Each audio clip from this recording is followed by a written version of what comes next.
நம்ம இப்போ வந்திருக்கிற கோவில் நாகப்பட்டினம் மாவட்டம் கோனேரி ராஜபுரத்திலிருந்து 2 கிலோமீட்டர் தொலைவில் வைக்கல் என்ற ஊரில் அமைந்துள்ள மாடக்கோவிலான வைக்கல்நாதர் திருக்கோவில் தான் இந்த கோவில். இந்த கோவிலானது கும்பகோணத்திலிருந்து காரைக்கால் செல்லும் வழியில் சுமார் 18 கிலோமீட்டர் தொலைவில் SS புதூருக்கு முன்பாக வைக்கல் என்ற கிராமத்தில் இந்த மாடக்கோவிலானது அமைந்திருக்கு.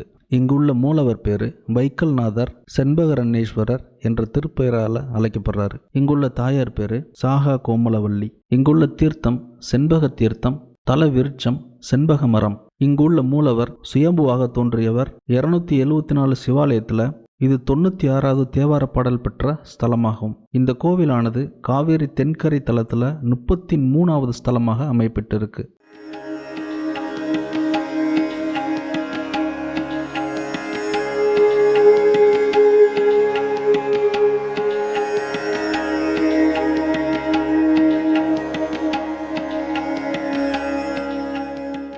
இந்த கோவிலுக்கு இடதுபுறமாகவும் வலதுபுறமாகவும் ஊருக்கு வெளிப்புறத்தில் 2 சிவாலயங்களானது அமைப்பட்டிருக்கு. இந்த தன்மைக்கு சிவபெருமானின் முக்கண்களாக சொல்லப்படுது.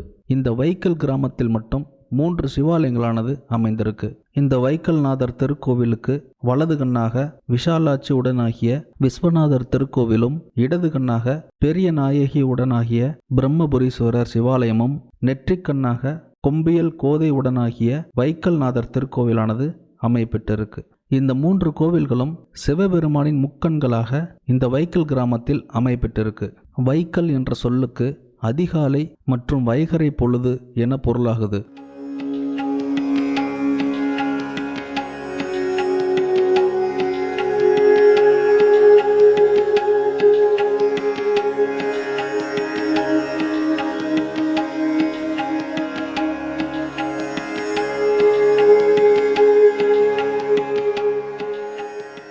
திருஞான சம்பந்தர் இந்த கோவிலுக்கு வந்து திருப்பதிகம் பாடியிருக்காரு. சோழ மன்னனான கோச்சங்க சோழனால் இந்த மாடக்கோவிலானது கட்டப்பட்டிருக்கு. கோச்சங்க சோழன் முற்பிறவியில் சிலந்தியாக பிறந்து சிவ பூஜை செய்யும் பொழுது யானை இடையூறு செஞ்சதால மறுபிறவியில் மனிதனாக பிறந்து யானை ஏறாதபடி 70க்கும் மேற்பட்ட மாட கோவிலாக சிவாலயமாக கோச்சங்க சோழன் கட்டியிருக்காரு. இந்த கோவிலுக்கு முன்பாக ராஜகோபுரம் என்பது கிடையாது, மொட்டை கோபுரமாக காணப்படுது. இந்த கோவிலின் தலமானது 5½ அடிக்கு மேலே உயரமாகவும் நந்திக்கு முன்பாக பெரிய பலிபீடமானது அமைந்திருக்கு. நந்தி தனி மண்டபத்துல இங்கே அமர்ந்த நிலையில சன்னதியை நோக்கி காட்சி தர்றாரு.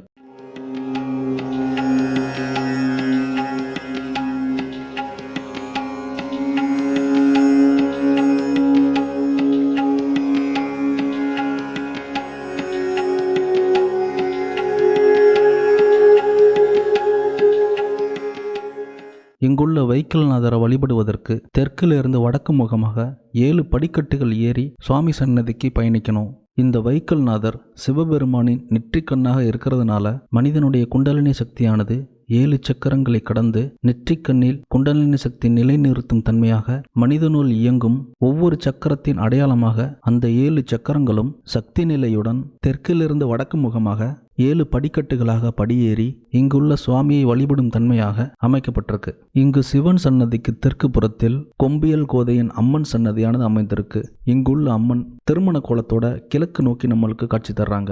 வைக்கல்நாதர் சிவனை வழிபட்டுட்டு பிரகாரத்தை சுற்றி வரும் பொழுது தென்முக கடவுளான தட்சிணாமூர்த்தி சன்னதியை நீங்க பார்க்கலாம். மற்ற கோயிலில் இருப்பது போன்று தட்சிணாமூர்த்தி இங்கே இருக்க மாட்டாரு. இங்கு சற்று வித்தியாசமாக இருப்பாரு. எல்லா சிவாலயங்களிலும் தட்சிணாமூர்த்தி இடது கையில நெருப்பு வச்சிருப்பாரு. ஆனா இந்த ஸ்தலத்தில் உள்ள தட்சிணாமூர்த்தி இடது கையில் தாமரை மொட்டுடன் காட்சி தர்றாரு.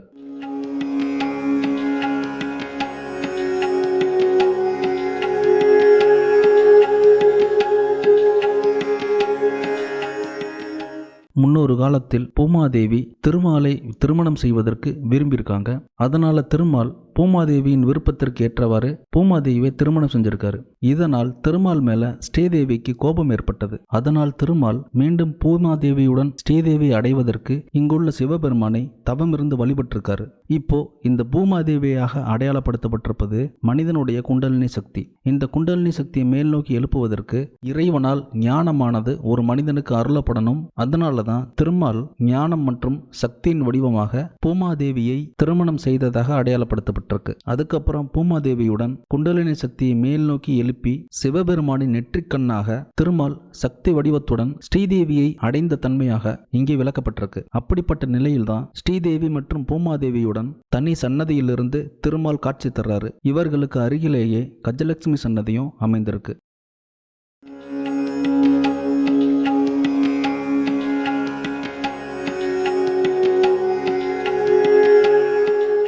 சுவாமி சன்னதிக்கு பின்புறத்தில் வள்ளி தெய்வ அணையுடன் முருகன் சன்னதியும் அமைந்திருக்கு. எங்கும் இல்லாதபடி இங்கு சண்டிகேஸ்வரர் தனது வலது பக்கத்தில் சண்டிகேஸ்வரியுடன் காட்சி தர்றாரு. இங்கு நவகிரக சன்னதிகள் என்பது கிடையாது. கோவிலுக்கு ஈசானிய மூலையில் பைரவர், சனைச்சரர் அருகருகே சன்னதிகளில் இருந்து காட்சி தர்றாங்க. இந்த கோவிலின் தலவிருட்சம் செண்பக மரம். இந்த செண்பக மரத்தில் உள்ள பூவானது சிவபெருமானின் நெற்றிக் கண்ணை போல ஒளித்தன்மையுடன் மெல்லுறும் தன்மை கொண்டது.